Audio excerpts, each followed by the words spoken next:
Welcome to Flashback, a recap of some of the stories that made headlines during the week.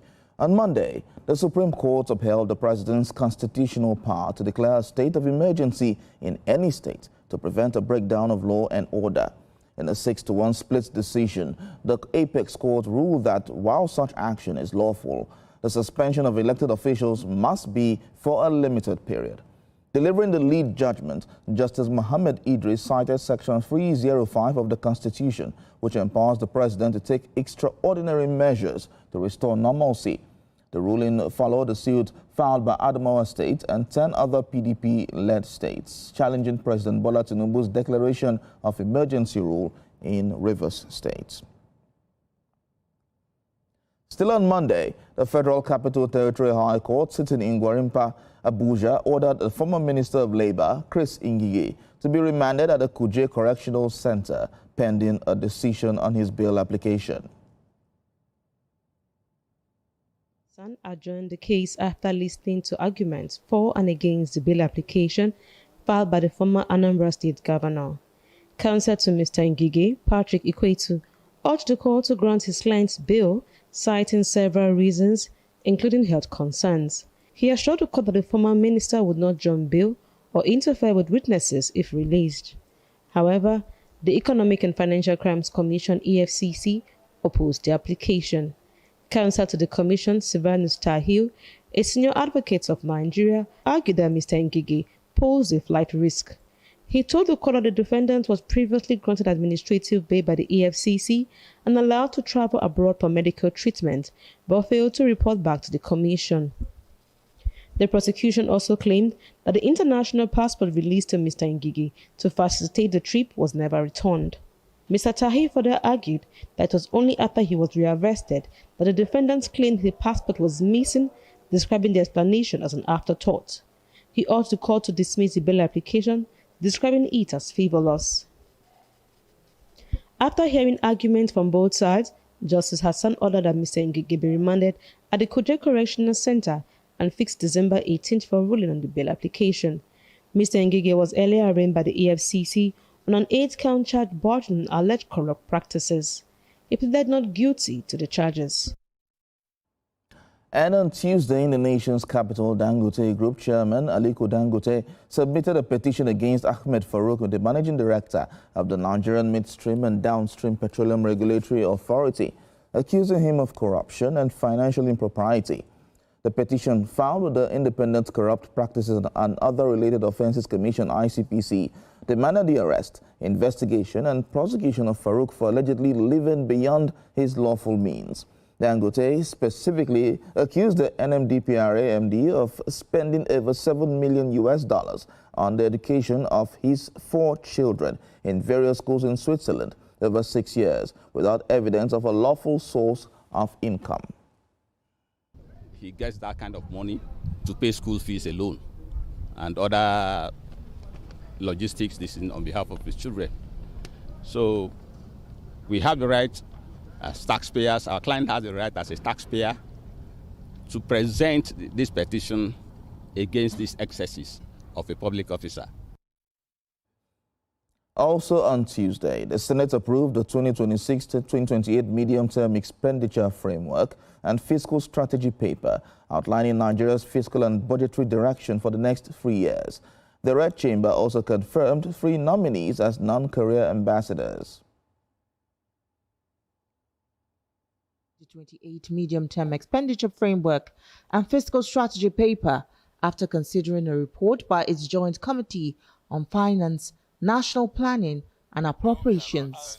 As part of the recommendations, lawmakers reviewed the crude oil benchmark, pegging it at $60 per barrel for 2026, $65 for 2027, and $70 for 2028. The adjustments, they say, reflect ongoing geopolitical tensions and volatility in the global oil market.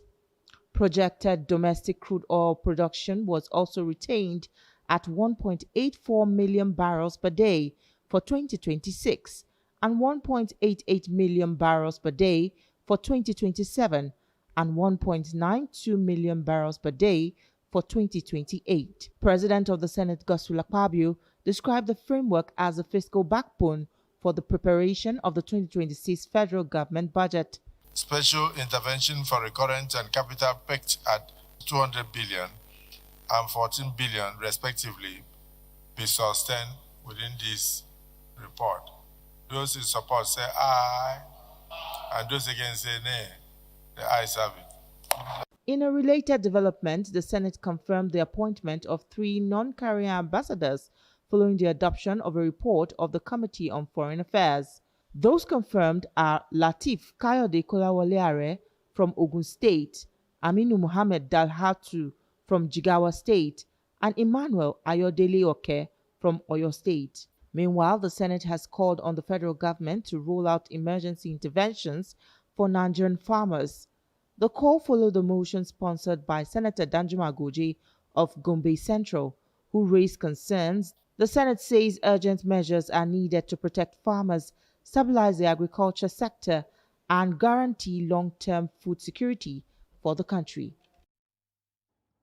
Flashback to Wednesday, when President Bola TInubu requested the Senate to approve 2 new chief executives for the Nigerian Midstream and Downstream Petroleum Regulatory Authority and the Nigerian Upstream Petroleum Regulatory Commission. The requests followed the resignations of Farouk Ahmed of NMDPRA and Gbenga Komolafe of NUPRC, both appointed in 2021. Under former President Buhari, President TInubu sought expedited confirmation of Oritimeyiwa Enyison as CEO of NUPRC and Saidu Mohammed as CEO of NMDPRA. Still on Wednesday, the Nigerian Labour Congress agreed to suspend its planned protests over insecurity and economic policies following high-level discussions with the federal government. The decision followed a meeting convened by the chairman of the Progressive Governors Forum, with President Bola TInubu's intervention playing a key role in easing tensions. NLC President Joe Ajero confirmed that the union accepted the government's assurances, describing them as a step in the right direction. Nigerian Labour Congress, for the majority they exhibited, for the interest they also displayed for national security and better security for Nigeria and the welfare of Nigerian workers. Of meeting with the president and sending our message, that's the message, and that's the protest. And the fact that it is being addressed, I think we have achieved to a substantial extent. It's not like the insecurity will be finished today, will be addressed today. So, but for him to say we are doing A, B, C, D, I think we are good to go. On Thursday, the federal government reopened 47 unity colleges that were earlier closed due to security concerns. The Ministry of Education confirmed that after strengthening security within and around the schools, academic activities have fully resumed, with students returning safely and many concluding their December academic programs. The ministry assured that the government remains committed to safeguarding students and ensuring the continuity of education nationwide. Also Thursday, when it was announced that President Bola TInubu will present the 2026 appropriation bill to a joint session of the National Assembly on Friday. The announcement came via a letter addressed to the Senate President and read during Thursday's plenary. President Bola Ahmed TInubu has formally notified the National Assembly of his intention to present the 2026 appropriation bill to a joint sitting of the legislature on Friday. The notification contained in a letter addressed to the President of the Senate was read during Thursday's plenary. Mr. President and Commander-in-Chief will present the annual budget for year 2026 for the kind consideration of the National Assembly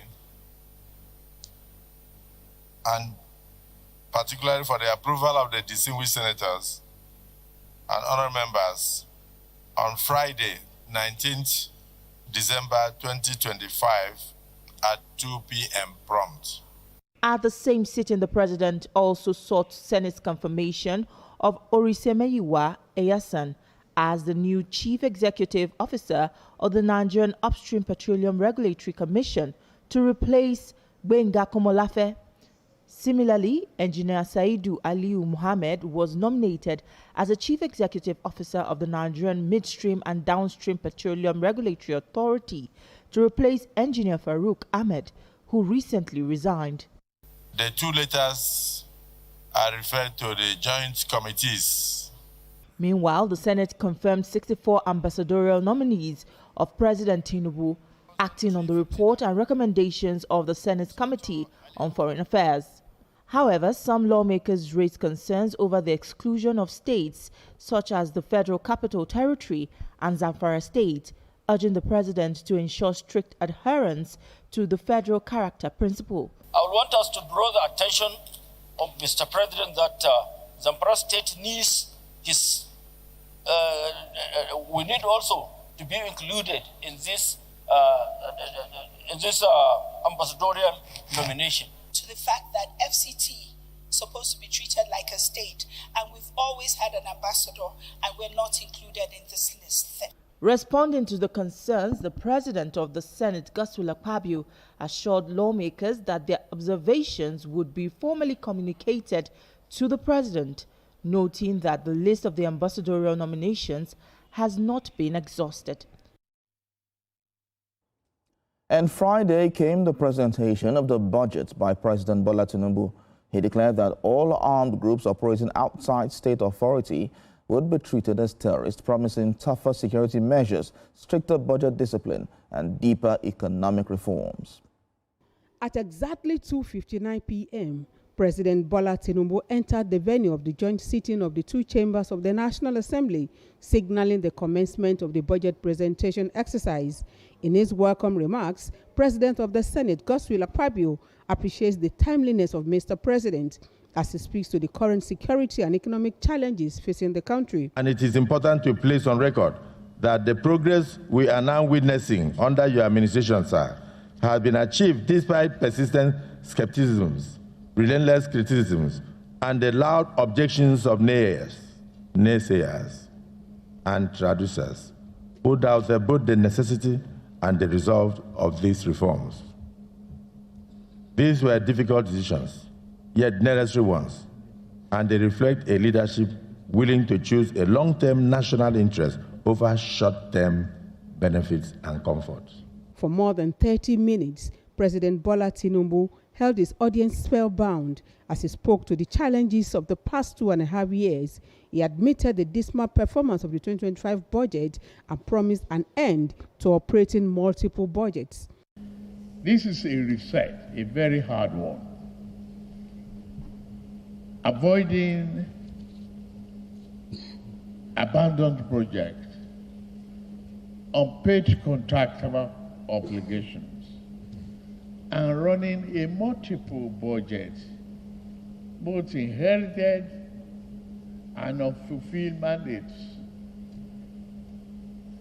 It's a problem staring the nation.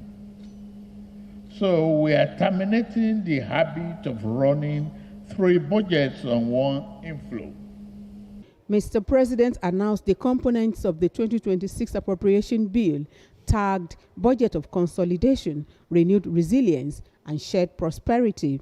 It speaks tough on non-state actors holding the country by the jugular. The president promised Nigerians that his administration will invest in security with clear accountability. Today, I present a budget that consolidates our gains, strengthens our resilience, and takes this country from out of the dark tunnel of hopelessness, from the survivor to growth. In a highlight of the budget presentation, defense and security got the largest share with 5.41 trillion naira, followed by infrastructure. Key aggregates of the budget include 34.33 trillion naira as expected to revenue, 15.25 trillion naira for debt service, recurrent non-debt of 15.25 trillion naira, and capital expenditure of 26.08 trillion naira. This budget is therefore designed to provide a single coherent program of national renewal, a national security and peace building. The Speaker, House of Representatives, appreciates the president for his yearly appearance in performance of a constitutional responsibility. He says security and economic challenges must be overcome to enhance citizens' quality of lives and property. The president promised Nigerians 2026 will be a year of stricter discipline in budget execution.